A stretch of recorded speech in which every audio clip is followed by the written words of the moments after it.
اس لیے کہ آج کل ہمارے سماج میں طلاق کی باتیں بھی زیادہ ہو رہی ہیں۔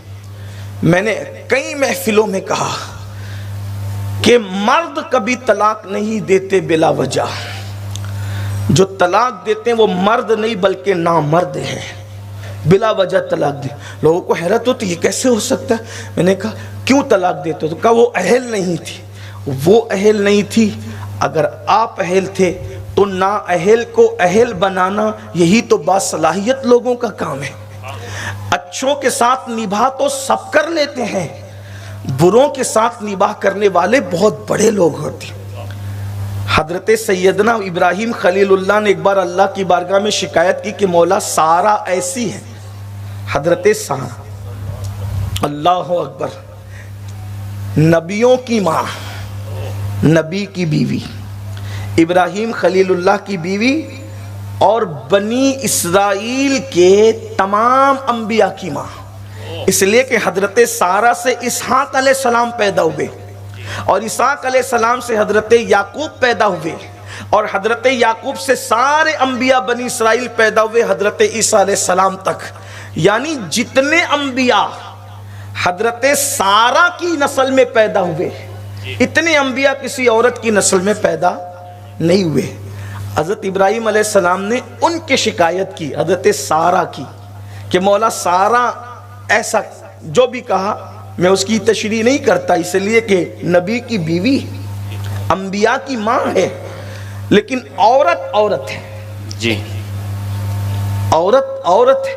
تو یہ روایت جہاں سے میں پڑھ رہا ہوں اس کو بھی فقیہ ابو لیث سمرقندی نے قرۃ العیون کے اندر لکھا ہے جی، کہ اللہ کی حضرت خلیل اللہ کس سے شکایت کرتے ہیں؟ اس سے یہ بھی پتا چلا کہ بیوی کی شکایت غیر اللہ سے نہ کیا کرو۔ ہائے ہائے، دیکھ رہے ہیں آپ، اگر اللہ نہ کرے بیوی کے اندر کوئی عیب ہو تو غیر اللہ سے شکایت نہ کیا کرو۔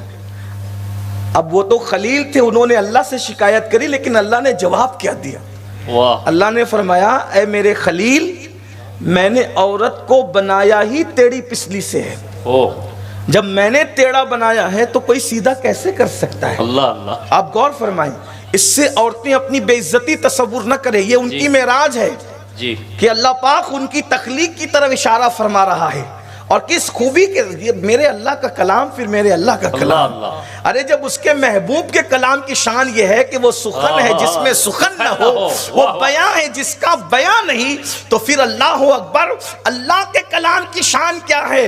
اللہ نے فرمایا خلیل میں نے عورت کو ٹیڑھی پسلی سے بنایا، اب جب وہ ٹیڑھی میں نے بنایا تو پھر اس کو سیدھا مت کرنا، جو سیدھا کرے گا وہ توڑ دے گا، اور توڑنے کا مطلب طلاق دینا ہے، تو اس کو سیدھا کرنے کی، جس کو خدا نے ٹیڑھی پسلی سے بنایا ہے اس کو کوئی سیدھا نہیں کر سکتا۔ اب یہاں پر لوگ بیٹھ کر کے باتیں کرتے ہیں، دیکھو عورتوں کو اسلام ٹیڑھی کہتا ہے، یہ تو سوچ کہ ٹیڑھی کہاں کی کہتا ہے۔ اللہ اکبر، اللہ فرماتے ہیں میں نے ٹیڑھی پسلی سے بنایا، عورتوں کو پیر کی خاک سے نہیں بنایا، عورتوں کو سر کے بال سے نہیں بنایا، عورتوں کو بدن کے میل سے نہیں بنایا، عورتوں کو گوشت پوشت سے نہیں بنایا، عورتوں کو آنکھ کے آنسوؤں سے نہیں بنایا، عورتوں کو فرمایا کہ ٹیڑھی پسلی سے بنایا، اور پسلی بھی ہر معاملے میں دایا پسند کیا، لیکن عورت کو بنایا تو بائیں طرف کی پسلی سے بنایا۔ اور بائیں طرف کی پسلی سے کیوں بنایا؟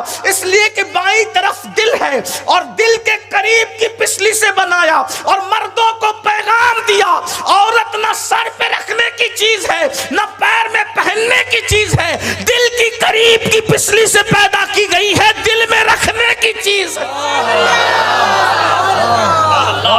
ان کی دل جوئی کرو، ان کے ساتھ اچھا سلوک کرو۔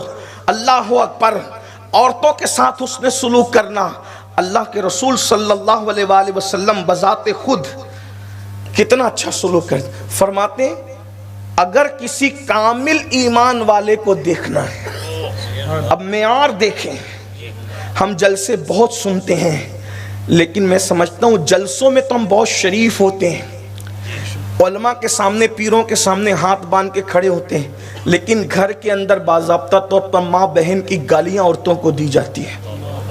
گندی گندی گالیاں دی جاتی، مارا پیٹا جاتا ہے، یہ اپنا مذہب نہیں سکھاتا۔ وہ حدیث پوری کر دوں پھر آگے بڑھوں۔ تو آپ نے سوچا کہ بھئی عورتوں پہ ان کے بد اخلاقی اور ظلم پہ صبر کرے تو صبر ایوب کا ثواب ملتا ہے۔